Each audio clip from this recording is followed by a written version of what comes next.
Welcome to MGC's Winter School Lecture 2, and as an introduction to the orthographic drawings I'm going to step a bit back and explain the whole reasoning or motivation for orthographic drawings in the first place.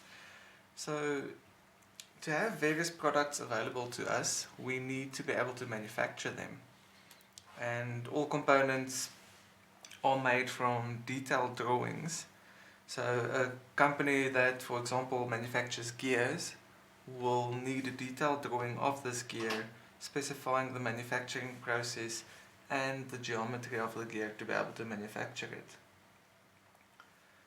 So to make this, or each of these components, you need a detailed drawing of that. Various processes are available at the moment to manufacture products. You get, for example, casting, where a molten material is poured into a mold and then it is left to solidify, and afterwards some additional steps can be performed to yield the geometry that you wanted. A different manufacturing process could be something like machining, like purely machining. But each manufacturing process has its own advantages and disadvantages. Casting, for example, like the process used to manufacture this housing, that housing, and the basic shape for this gear. In casting, we usually need fillet roundings. So if you look at this component, in that little corner there, because the mold is made from sand, we can't, and the molten metal has a reasonably high viscosity, we can't get away with very sharp radii, meaning the fluid is just too thick to really flow easily into sharp corners, and it will actually leave a bit of a gap if you try to let it run into a sharp corner. So typically on cast components, like this one, we need the little radii in there and in there. The top edge is also rounded slightly.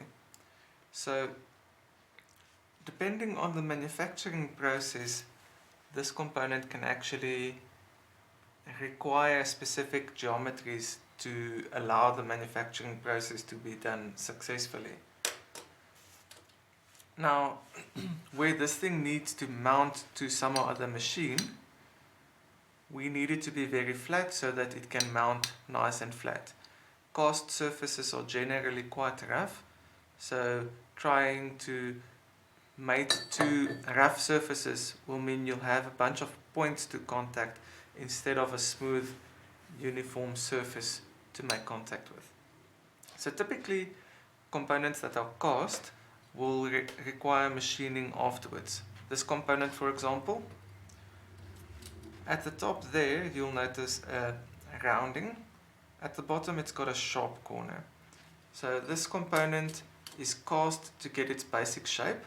Casting is a very cheap process, probably the cheapest metal forming process available, due to the fact that you can get very close to the final shape without wasting too much material.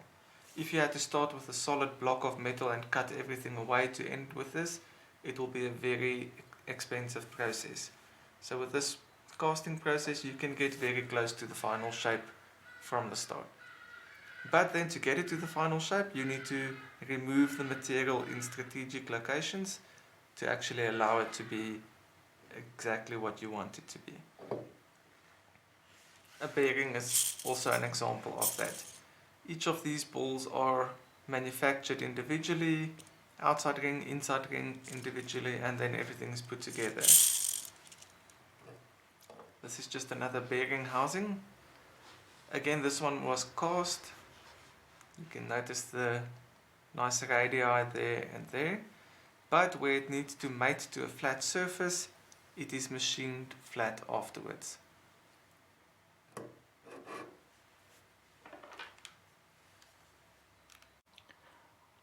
I want to quickly just show you the manufacturing process to manufacture a bearing like the one I had shown in the previous portion of this video. So the bearing will start out as a cast component. So it would be cast into that shape. Then the front and the back would be separated from each other by means of a machining process to yield the inside and outside ring for the bearing. After that, it will be machined even more to give you a smooth surface finish. Then it goes into a hardening process, so that's a temperature process to make the metal stronger. Some grinding process, finer grinding process. Then those little semicircular grooves are machined into place. That's where the little ball will run in, and then the balls can be put into the bearing to assemble it. The balls themselves start as a rod of high strength steel. Then it is roughly pressed into a ball shape, roughly ground, finer, well, temperature treated again, then finer until it is polished to the final process, or final product.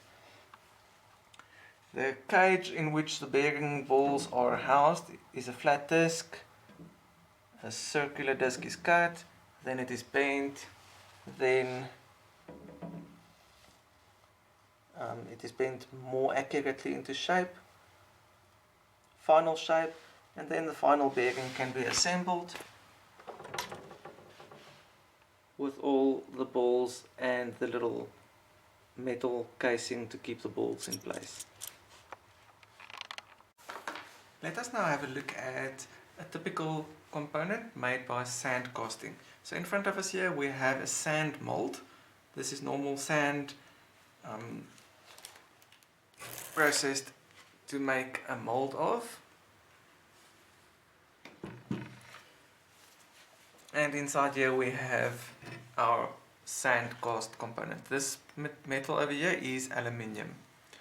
You'll notice though it is quite rough, and as I mentioned earlier, due to the high viscosity of the metal, we can't form very sharp corners in sand molds. If you try to form a sharp corner, you will get irregularities in your mold or in the geometry of the mold. If you use a nice and generous radius, it gives you a very smooth, well, not smooth surface, but smooth radius throughout. You'll notice though that the accuracy is not very high with sand molding. So typically you'll use sand molding to get your rough shape, and then after that you'll use a machining process to get your final geometry. Now the reason why I'm saying all of this stuff in orthographic drawing or in the orthographic section of MGC is these radii all have to do with the manufacturing process of the component. Meaning if we draw this incorrectly, we're actually kind of overriding the manufacturing process that would be used to manufacture the part that we want in the end. And that's why it is actually quite crucial to draw these radii correctly when doing a detailed drawing. So let's have a look at some cases of various radius sizes meeting various surfaces. Now that we have a better understanding of the motivation for these different radii, now we can start to discuss what would be the most practical and consistent way to actually draw this. So the first one over here is just a random shaped component with two big radii and a line that is tangent to them. If I were to now draw my right hand view,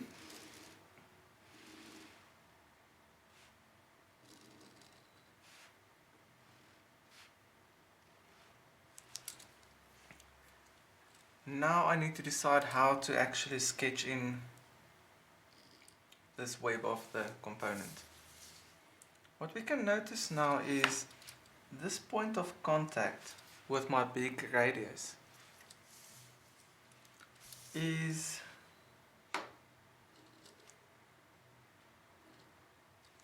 a noticeable distance down from the top of the component.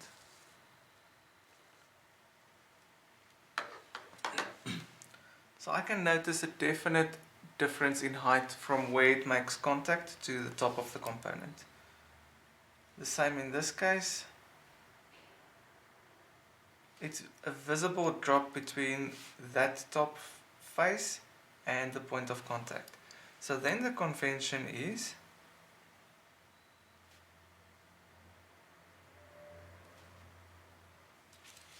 because this one stops beneath the top surface, I make it curl out just before the top surface. The next one is just beneath it, and then I make it curled out as well. Remember now where this straight line meets the radius, it is a tangent meet. So there isn't a kink there, it is a smooth transition from the one to the other one. Because it's a smooth transition, I don't show any change in plane lines over there. Now generally, because this is a cast component, which will yield all these roundings, then I need to show the rounding over there as well. The next case is the one with the small radius. So tangent plane on a small radius.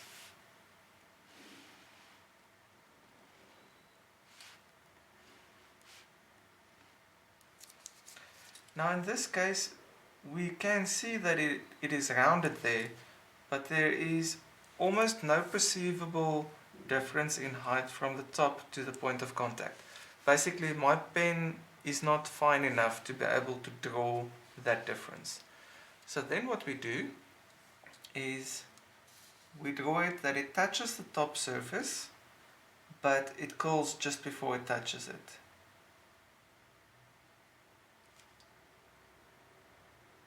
So it's got the curl and then it comes down. At this bottom one, we have the same problem. There isn't a perceivable difference in height between the two. So then I draw the curl in place, but now we're a little bit stuck.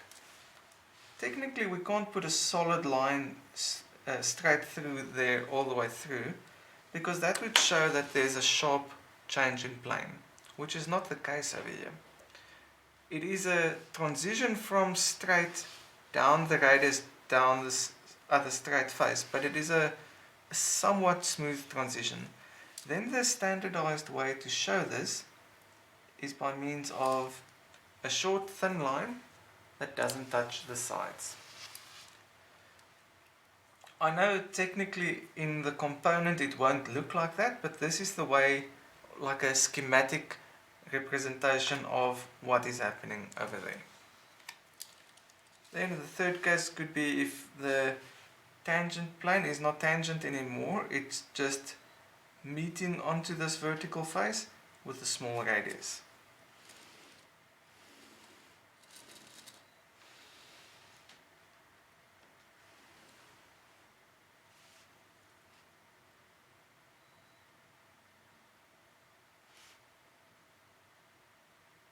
I've got the radius at the bottom there, which is the reason for the curls, and then it will curl outwards, and again I'll show the line that doesn't touch the sides, line that doesn't touch the sides, to show that there is a change in plane, although it is not a sharp change in plane. Alright, so the reason why we continue hammering on this stuff is it is important to draw it correctly. If you draw it incorrectly, you're basically overriding the manufacturing process that needs to be used to generate this part in the first place. So that's why we consider that a rather big technical error. Let's have a quick discussion on webs and ribs. So in this example that I showed you just a couple of minutes ago in this video, you would have noticed that it has this triangular part over here, which is rather thin compared to the rest of the component. This is a web. you don't really have to specifically know what is a web and what is a rib. Basically, it's just a component that's a portion of a component that's rather thin and flat compared to the rest of the component. So let's quickly make a section view of this component.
Okay, so now let's quickly do the hatching. And while I'm doing the hatching, remember the idea of engineering drawing is that we are able to show as much information as possible with the least amount of effort. Okay, so that's kind of key to everything we do in MGC. We want to show as much information with the least amount of effort. Remember also, if it takes less effort, it's probably going to have more clarity as well. Right, so if we view this section view, that's more or less the same as the component.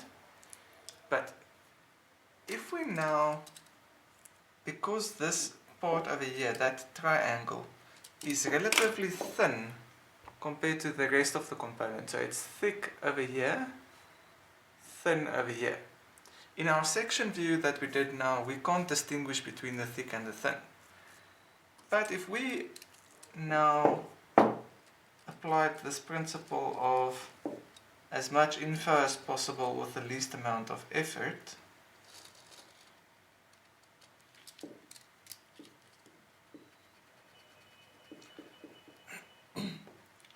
basically what I'm doing is I'm removing the hatching on the part that is really, really thin.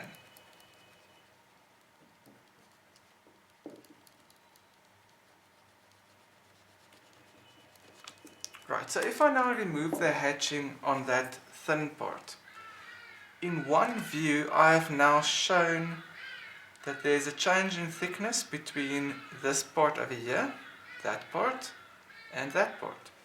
So by doing this, I've added more information to my drawing than what I would have if I had just hatched the entire thing as before. So not hatching this web allows me to show more information, and also not having to draw the lines on this web means it was even less effort to do that. So more information with less effort. For example, I am now able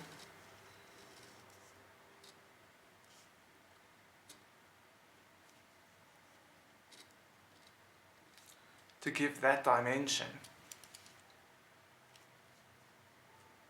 which I would not have been able to do if that line between the thick part and the web wasn't there due to me not excluding the web. Right, so excluding the web from being hatched doesn't mean it's not being cut. It's just a standardized way of me to be able to show that it is actually thinner over there than what it is over there.